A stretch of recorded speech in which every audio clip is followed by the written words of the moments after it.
6 question 12 page number होगा आपका करीबन 269 ठीक है। ईएमआई वाला क्वेश्चन है। तो चलो कौन पढ़ेगा? दीपू, हार्दिक या फिर क्या नाम है अपने वो खुशी, कन्वर, शो बच्चा, चलो। Hello sir Hiten sir. Sir कौन सा पेज नंबर 269 12 क्वेश्चन? सर उसमें तो दूसरा क्वेश्चन है। हाँ सर उसमें 11 नंबर का क्वेश्चन है। लास्ट में दी है 2 लाइन। अरे हाँ हाँ हाँ हाँ सर। हाँ मिल गया सर। क्वेश्चन पढ़ो। 12 पेज 269 ईएमआई वाला, ये रहा क्वेश्चन बच्चों। हाँ ये सर लास्ट मिल गया। पढ़ो ईएमआई वाला, आप पढ़ो। और चलो, अरे मैंने अंडरलाइन ऑलरेडी कर दिया है 5:3। पढ़ो चलो। EM and I are partners sharing profit and loss in the ratio of 5:3:2. Balance sheet of their firm on 31st March 2017 was as under. 5:2 में अंडरलाइन करो इस तरह से बच्चों। देखो मैं सारी चीजें आपको दिखाता हूँ, इस तरह से करना है। ये जो है ना, ये कहाँ गया? 5:3:2 इसमें अंडरलाइन करो और ईएमआई में अंडरलाइन। देखा? हाँ सर। सम गिनने का तरीका है। हेलो तो सर। मैं जिस नेक्स्ट एडजस्टमेंट से पढ़ो। एडजस्टमेंट की पहली लाइन से कौन रिटायर हुआ? Hello sir. I retired on 31st March 2017. Condition of retirement was where under. First, I's profit share will be gained by E and M in the ratio of 2:3. हाँ underline कर दो। हाँ कर दी sir. Second, goodwill of the firm is valued at ₹1 lakh. Underline कर दो। Third, bad debt reserve on debtors is to be increased by 10%. अब ये जो इंक्रीज है वहां अंडरलाइन करो और डेटस में नंबर 3 लगा दो। डेटस में नंबर 3 में अंडरलाइन, ठीक है, कुछ इस तरह से। चलो देखो, डेटस में नंबर 3 लगा दिया। Building is valued at 110%. Okay, तो देखो यहाँ पर अपने को बिल्डिंग दिख रहा है ना, वहां पर नंबर 4 लगा देते हैं हम। नंबर 4 क्योंकि 4th नंबर एडजस्टमेंट आप पढ़े। हाँ फिर Fifth, value of machinery is to be reduced by 10%. हाँ मशीनरी पे नंबर 5 लगा दीजिए। यहाँ पर देखो बच्चे नंबर 5। हाँ फिर 6, annual insurance premium of ₹24,000 is paid for the year ended on 30/6/2017. हाँ वो टिक नहीं लगेगा। फिर नंबर 7 पढ़ो। 7, E and M will maintain total capital of the firm ₹1 lakh in their new profit and loss sharing ratio after retirement of I. Prepare necessary accounts and balance sheet after retirement. देखो मैंने underline किया है, कुछ इस तरह से underline कर दो। Yes sir. दिख रहा है सबको? हाँ सर। हाँ ओके। अब तो इस तरह से देखो क्वेश्चन करते हैं तो कभी गलती नहीं होती है। मैंने जो ईएमआई का ओल्ड रेशियो 5:3:2 जो पेज नंबर 269 पर फर्स्ट लाइन है वो लिख दिया है। सबसे पहले बात आती है गुडविल। अब पहला एडजस्टमेंट वापस पढ़ो। Adjustment number 1, I's profit share will be gained by E and M in the ratio of 2:3.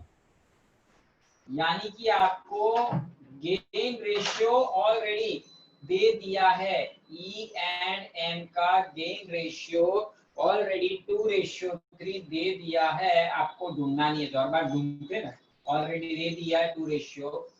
और दूसरी बात, आई रिटायर हो रहा है, ठीक है। ई एंड एम का गेन रेशियो 2:3 हमें दे दिया है बच्चों। ओके, अब आगे हमें क्या करना है? तो सबसे पहले अब हमें करना है बच्चों गुडविल। एडजस्टमेंट नंबर 2 में फर्म का गुडविल कितना है बताओ बच्चों? 1 lakh। गुडविल कितना है? 1 लाख। 1 लाख। एक्स पर एडजस्टमेंट नंबर 2 में फर्म का गुडविल 1 लाख है। रिटायर कौन हो रहा है? आई। तो आई के हिस्से का गुडविल कितना? तो देखो बच्चों, I's goodwill is equal to 1 lakh multiplied, बोलो क्या करूंगा, आई के हिस्से का गुडविल के लिए 1 lakh multiplied 2/10 2/10 2 by 10, so answer 20,000 20,000 20,000. Okay.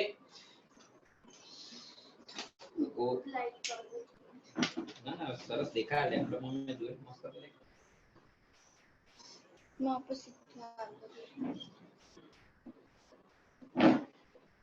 Light कभी शुरू हो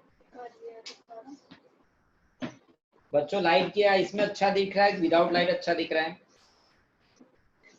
सर अभी लाइट चालू है तो अच्छा लग रहा है, और लाइट नहीं चालू था तब नहीं अच्छा लग रहा। ये कोई लाइट बंद कर दी। हाँ लाइट चालू कर दो तो सर। चालू कर दो।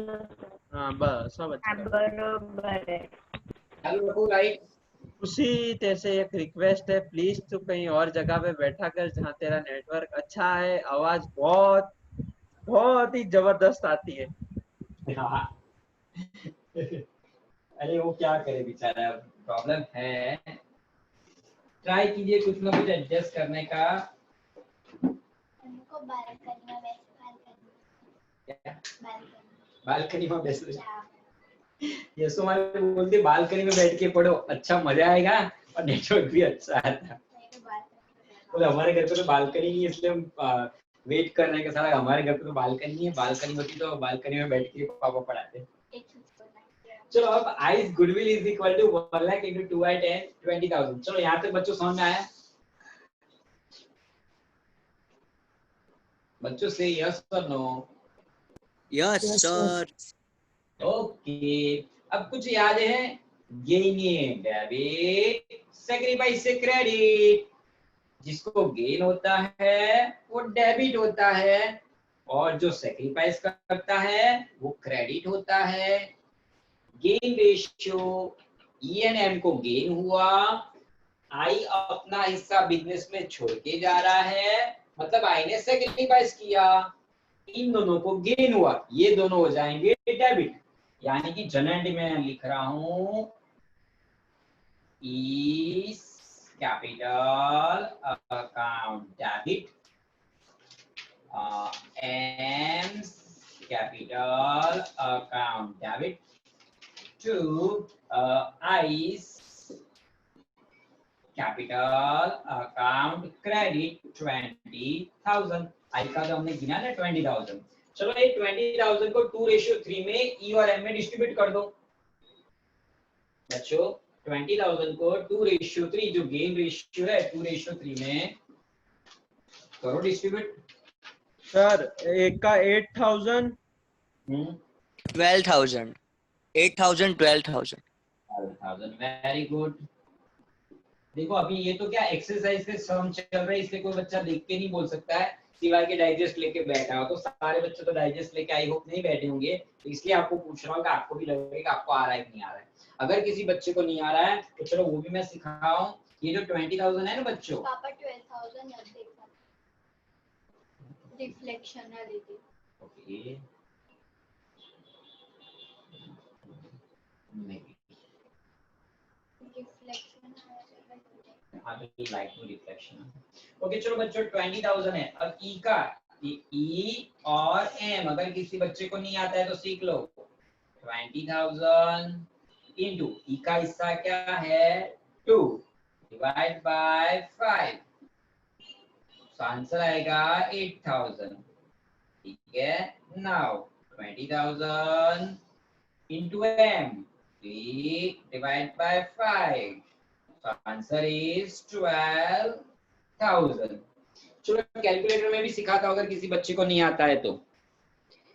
नहीं आता तो चलो कैलकुलेटर में सीखो। 20,000 मल्टीप्लाइड बाय 2 डिवाइड बाय 5, तो 8,000। समझ में आया? तो इस तरह से करना है। अब इसकी लेजर पोस्टिंग, ई और एम डेबिट है 8 और 12,000। ये रहा बच्चों मेरा ये साइड है, ये डेबिट साइड है। ई और एम डेबिट है, तो देखो ई में डेबिट में मैं लिख रहा हूँ 8,000 12,000 ओके, अब ई और एम, ये किसका नाम लिखेंगे? आई का।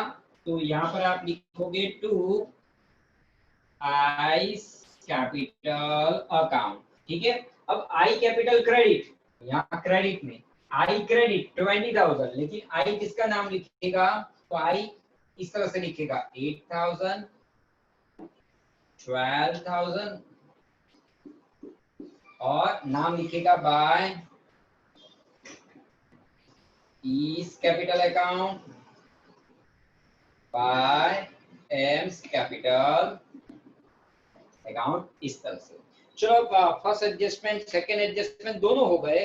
अब थर्ड एडजस्टमेंट पढ़ो और मुझे बताओ क्या करना है थर्ड एडजस्टमेंट में। सर सर इंक्रीज कर, हाँ 10% इंक्रीज बोल ले करना बोल। है डेटर्स।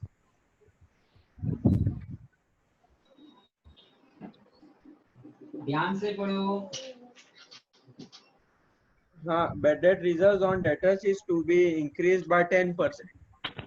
डेटर्स 40,000 आपको दिए है, देखो बच्चों ये रहे डेटर्स, आपको 40,000 यहाँ दिए। आप 40,000 का 10% करो अपने कैलकुलेटर में। 4,000। 4,000.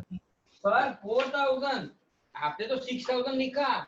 सर आपकी कुछ गलती हो गई कि 40,000 आपने तो 6,000 लिखा। सर वो डिफरेंस Bad debt reserve है। है डिफरेंस हाँ, आया ना सर। सर 40,000 का 10% सर 4,000 होता है। आपने 6,000 कैसे लिखा? कहाँ से आया 6,000? बीडीआर ऐड कर लिया 2,000। हाँ क्यों किया बताया, क्वेश्चन में पढ़ो। बैड डेट रिजर्व डेटर में क्या 10% इंक्रीज हो रही है, मतलब 2,000 तो थी और इसकी 10% यानी 4,000 इंक्रीज हुई, तो 4 और 2 अब बैड डेट रिजर्व कितनी हो गई? 6,000।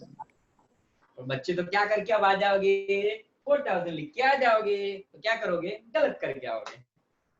पढ़ने का ना पूरा लाइन, इंक्रीज बोला है, माइनस किया, ऑपोजिट यहाँ पर 2 BDR एडजस्टमेंट 6,000 माइनस, हाँ इंक्रीज बोला तो माइनस क्यों किया?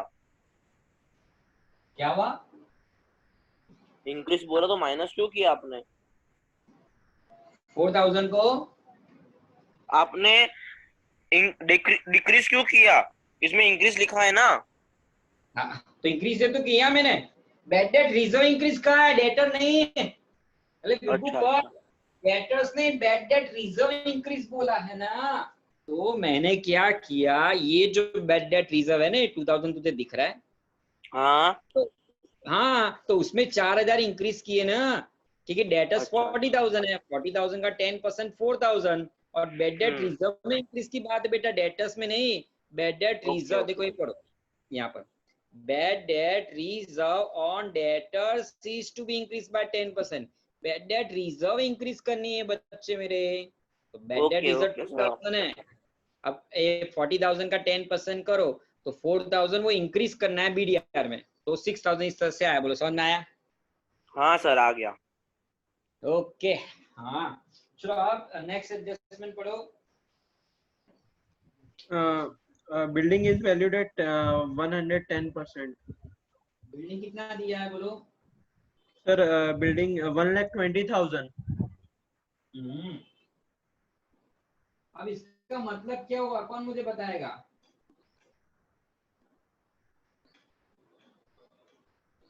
बिल्डिंग की वैल्यू 110% बढ़ा, बतानी है बढ़ानी नहीं है, 120% बतानी है। बतानी है सर। 110%. हाँ तो मैंने अब इससे क्या क्या किया, मैंने पता है आपको कि सपोज अगर बिल्डिंग 100 रुपीज है तो उसकी वैल्यू 110 हो गई, दैट मीन्स बिल्डिंग में 10% इंक्रीज हो गया। तो हमारा जो बिल्डिंग 1,20,000 था उसका 10% 12,000 इंक्रीज कर दिया, बिल्डिंग की वैल्यू हो गई 1,32,000। अब ये जो 1,32,000 आया सही है कि गलत, प्रूफ करता हूँ आपको। उन्होंने क्या कहा, बिल्डिंग की वैल्यू 110% हो गई, ऐसा कहा है बच्चों। ओके ध्यान से देखो, तो अब यहाँ मैं लिख रहा हूँ, देखो ये बिल्डिंग की value 1,20,000 given in our question. बताओ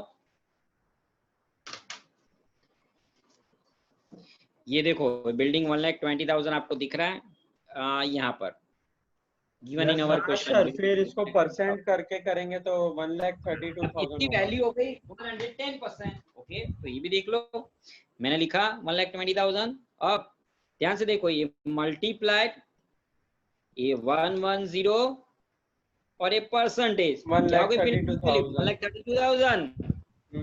1,32,000 तो इसका इनडायरेक्ट मीनिंग क्या हुआ सर? इसे शॉर्ट में बोलन कि बिल्डिंग 10% इंक्रीज हो गया।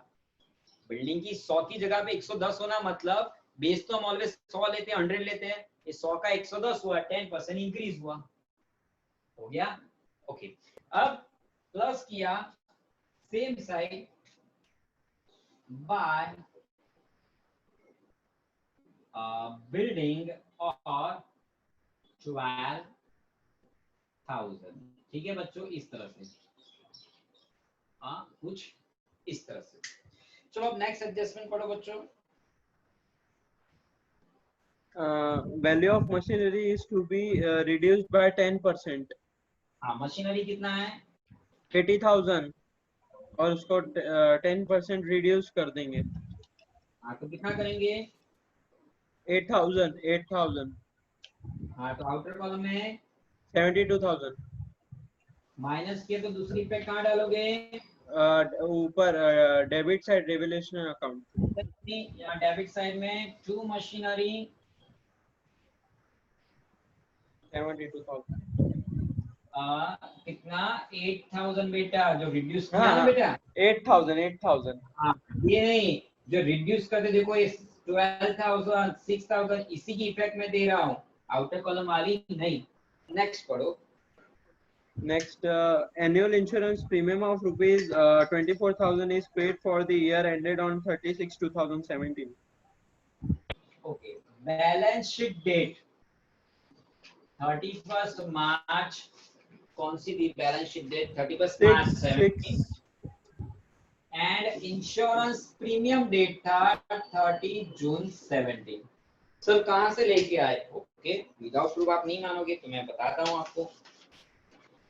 चलो बच्चों ये रहा मेरा बैलेंस शीट का डेट, ये रहा देख लो।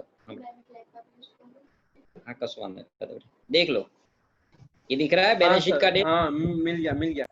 अब इंश्योरेंस प्रीमियम का डेट आप खुद ही बोले कहाँ गया? ये रहा देखो इंश्योरेंस प्रीमियम का डेट ये रहा दिख रहा है ऑन 36/17। हाँ सर।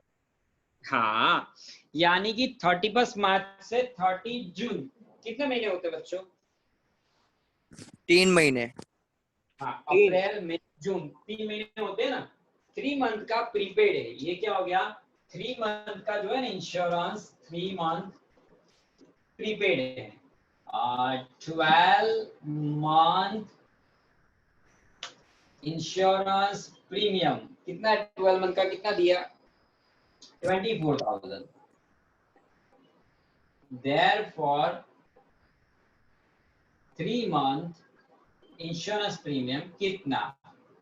3 into 24 डिवाइड बाय 12,000 कितना होता है? 6,000। हाँ अब ये क्या है पता है आपको? ये है प्रीपेड इंश्योरेंस प्रीमियम, यानी कि आपने एडवांस में इंश्योरेंस प्रीमियम चुका दिया। आप किसी को भी एडवांस में पैसा चुकाते हो it becomes your assets and receivable. Assets and receivable मतलब यहाँ पर आपको लिखना है क्या? Prepaid insurance, prepaid insurance premium 6,000। कुछ नहीं किया तो प्लस किया तो सेम यहाँ पर बाय इंश्योरेंस प्रीमियम 6,000 इस तरह से। ओके चलो अब नेक्स्ट एडजस्टमेंट 7 है, उसको गोल गोल सर्कल बना दो, उसको अभी नहीं करेंगे, हम लास्ट में करेंगे। अब आप असेट में देखो क्या लिखना बाकी है सर। असेट में स्टॉक और कैश। बिल्कुल सही बोला बेटा तुमने, स्टॉक और कैश। हाँ अब स्टॉक में आपको दिखा दूं बच्चों देखो ये रहा स्टॉक 30,000 उन्होंने यहाँ असेट में लिखा है तो हम भी असेट में लिख देते हैं स्टॉक 30,000।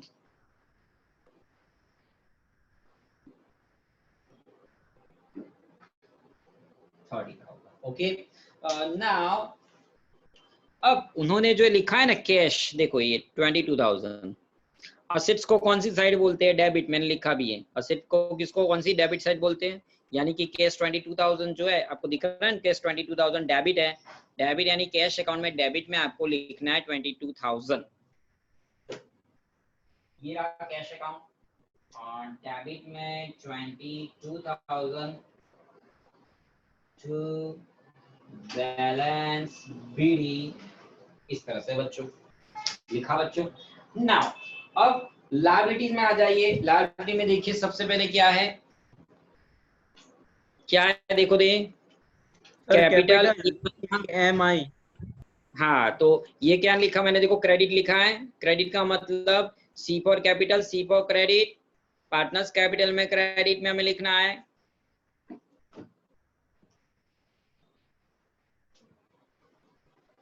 By balance BD. कितना EMI का?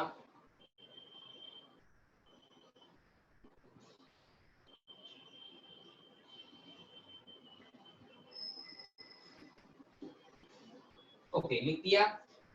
फिर नीचे क्या है पता है बच्चों? देखो तो उसके नीचे रिजर्व फंड दिख रहा है आपको. देखो ये रहा रिजर्व फंड. अब ये क्या करना है आपको? पार्टनर्स को डिस्ट्रीब्यूट कर देना है. कौन सी साइड? लेकिन बच्चों देखो ये रिजर्व फंड की बात कर रहा हूँ. ये कहाँ गया? ये रहा रिजर्व फंड. ये क्रेडिट है, C for credit, C for partners capital में क्रेडिट में रिजर्व फंड डिस्ट्रीब्यूट कर दो क्रेडिट में. यहाँ पर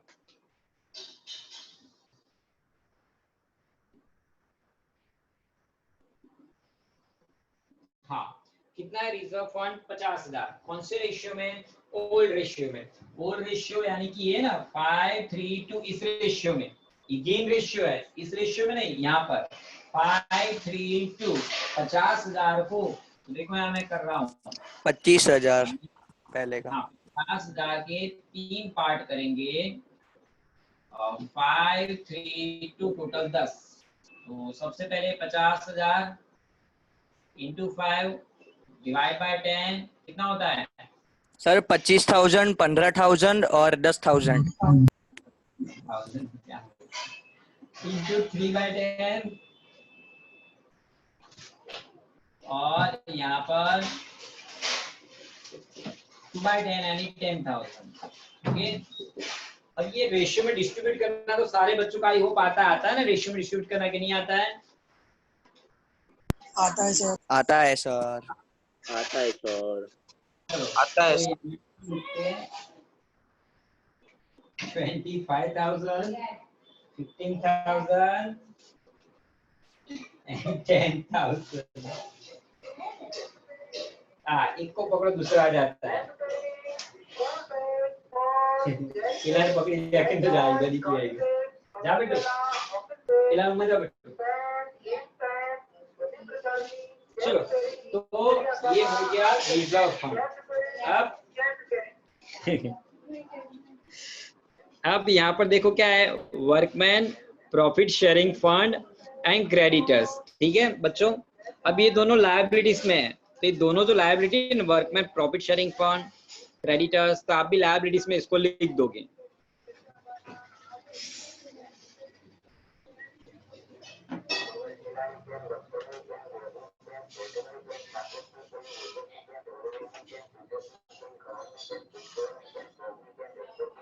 कितना है वर्कमैन प्रॉफिट शेयरिंग फंड? 30,000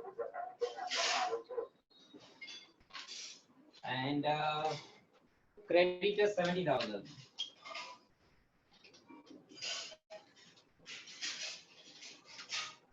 हाँ, इस तरह से. ओके, अब बच्चों जब भी ये बैलेंस शीट खत्म हो जाता है ना, मतलब ये असेट साइड खत्म हो जाता है, लायबिलिटी साइड खत्म हो जाता है, फिर ऑलवेज आपको रिवैल्यूएशन अकाउंट का टोटल करना है. तो चलो क्रेडिट का टोटल बताओ बच्चों कितना हो रहा है? 12,000 और 6,000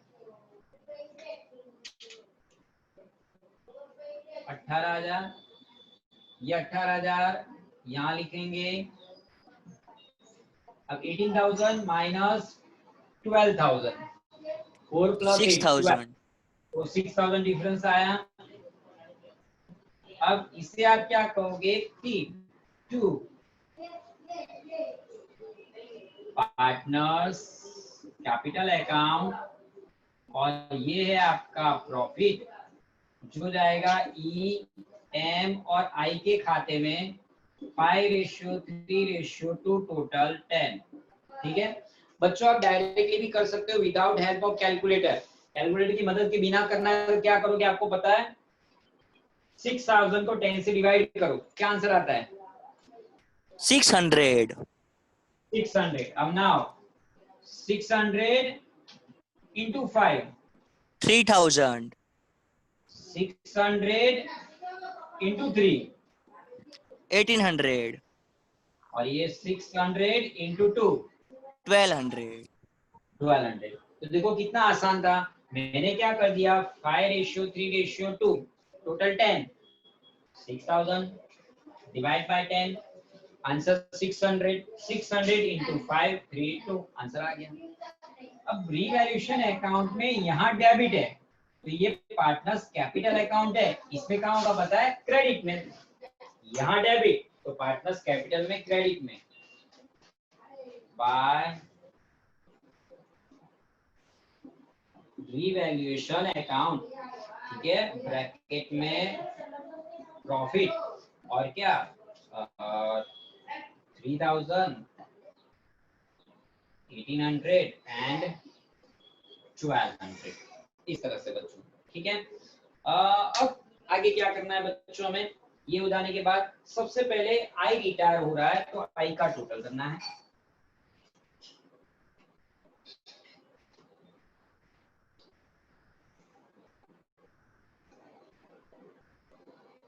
हाँ चलो भाई आई का टोटल करते हैं, तो आई का टोटल करते हैं कैलकुलेटर से, कीजिए आप भी। 50,000 81,200. Plus 12,000 plus 10,000 plus 1200 81,200। ओके यहाँ ले देते हैं हम 81,200। अब यहाँ पर भी कितना आया 81,200 और इससे आप क्या कहोगे to I's loan account, to I's loan account. अब आप सब बच्चों को पता है क्या पता है, ये मेरा लेफ्ट हैंड है, लेफ्ट हैंड में ए आई को चिपकाया, लेफ्ट हैंड में आई को चिपकाया, लेफ्ट हैंड में यहाँ लायबिलिटीज में क्योंकि आई का लोन हमारा लायबिलिटी है, आई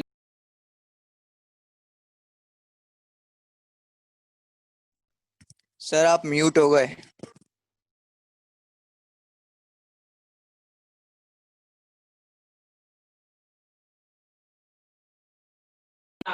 अब हम बात करते हैं ई और एम का। ई और एम का टोटल करें उससे पहले आप पढ़ो एडजस्टमेंट नंबर 7। चलो पढ़ो तो एडजस्टमेंट नंबर 7 में क्या कहा गया। E&M will maintain total capital of the firm rupees 1 lakh in their new profit and loss sharing ratio after retirement of I. Prepare necessary accounts and balance sheet after retirement. मतलब 1 लाख ई और M का capital रहेगा और जो new ratio में रहेगा। लेकिन बच्चों इंपॉर्टेंट बात, सिर्फ क्वेश्चन में कहीं न्यू रेशियो ही नहीं दिया है, तो 1 लाख को न्यू रेशियो में हम डिस्ट्रीब्यूट किस तरह से करेंगे, क्वेश्चन में न्यू रेशियो ही नहीं दिया है सर, न्यू रेशियो में फाइंड करना है किस तरह से, उन्होंने गेन रेशियो दे दिया है, इस कैसे करते हैं तो वही मुझे आपको सिखाना है। जो बच्चों मैं आपको सिखा रहा हूँ न्यू रेशियो कैसे फाइंड करते हैं वो सिखा रहा हूँ।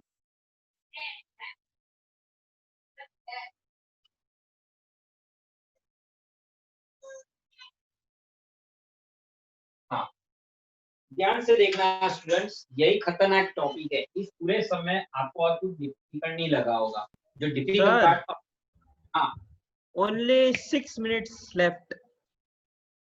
ओके तो मैं क्या कहते हैं कट कर देता हूँ क्योंकि हाँ मैं करूँ एंड 10 मिनट मुझे चाहिए टॉपिक समझाने के लिए कम से कम। तो मैं कर मीटिंग देता लेफ्ट कर, हाँ लेफ्ट कर, कौन होस्ट है वो लेफ्ट कर दो और तुरंत ज्वाइन कर दो सब।